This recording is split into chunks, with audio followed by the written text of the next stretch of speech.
This episode of Dan 3.0 is brought to you by Netflix.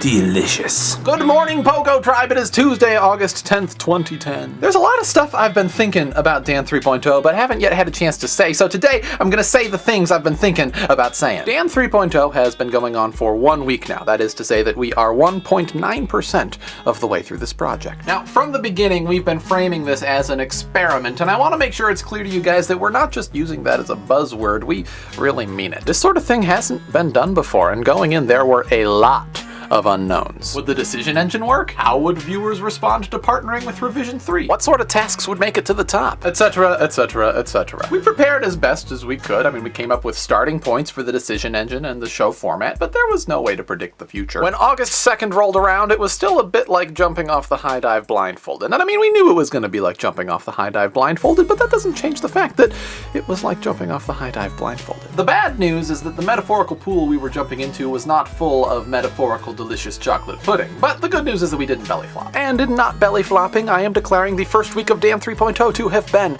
a success. Woo! We introduced Dan 3.0, got settled into the production routine, worked out some technical hiccups, began making big plans, and even managed to do a few things that you guys suggested. But don't get comfortable. Just because this ball is rolling doesn't mean we get to stop pushing. When I announced Dan 3.0 at VidCon, I framed it in ambitiously big, sweeping terms because, I mean, I honestly believe that after a year of doing this, we'll have figured out how to have done some really freaking cool stuff. But I feel like I might have gotten some of you thinking so big, so fast, that you've been disappointed by the project so far. I mean, don't get me wrong, I see that 95% of the feedback has been extraordinarily positive, but I also see the 5% or so of comments that are like, I don't really feel like we're controlling his life. And you know what? I feel you. I understand what you're saying. I understand your criticism, and I appreciate it. You haven't been deciding what I eat for breakfast, what brand of shampoo I use, what time I go to bed. Heck, I haven't even done a task every day. But you are in control of my life, just maybe not in exactly the way you initially imagined. The source of the most confusion on the part of you guys and the source of the most stress on the part of me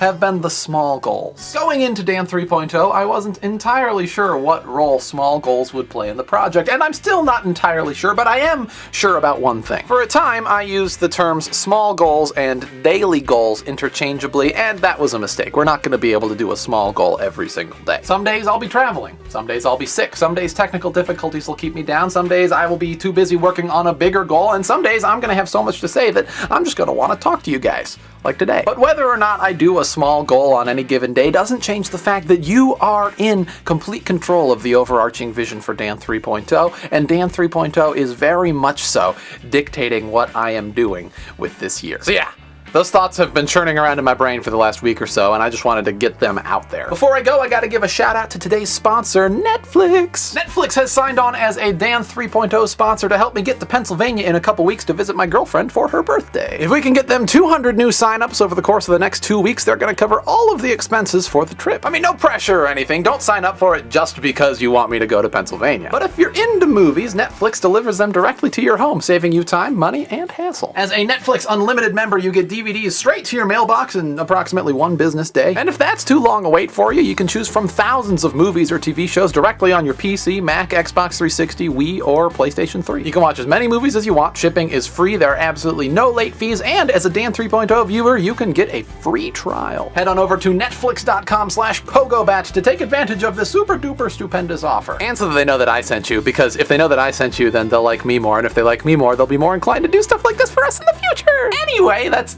weird. That was really weird. I'm sorry if that weirded you out. That's all for today's episode of Dan 3.0. Tune in again tomorrow for another fantastic episode where I promise we will leave the Pogo Bat Cave.